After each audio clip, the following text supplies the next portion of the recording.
I started baking when I was a child. My eyesight was so bad that I was already negative, like 2 diopters. And then the first day that I got glasses, my mom took me to this pastry shop. The first thing I ever really saw clearly was this pastry case. It has resonated in who I am for the rest of my life. I have always wanted to recreate that.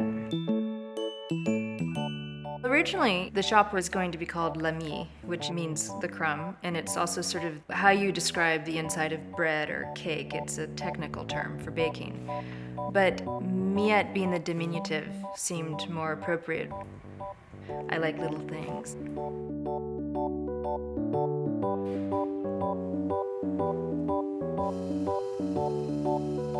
I love to make pastry because I feel like I have a really strong point of view of how I want it to look and how I want it to taste.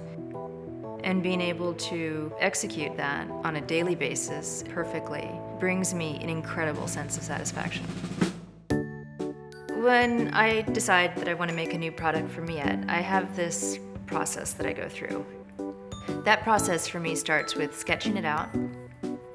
When I sketch something, I think about the proportion of the product, and I really think about the production of the product. Being able to execute it perfectly every day has to be designed in from the beginning. Most of the time I'll start with something very traditional, and then I will rework it in a sort of California sense, a Miette sense. The way I want to do it is to take 2 layers of chiffon cake, build a pistachio mousse, and then add the strawberry. Do you prefer, I think, diced strawberries are way to go? I like the diced because it looks sort of playful and random. We like to celebrate the seasons whenever we can, so we'll change out the buttercreams to be strawberry or raspberry or match the seasons.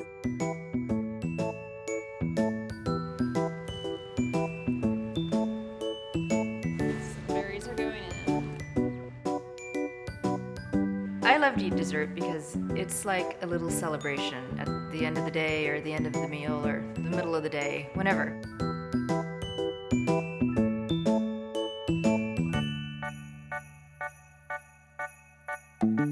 I eat cake every single morning. I go into the bakery, I pour a cup of coffee, and I have a piece of cake. And I don't want to ever wake up any other way.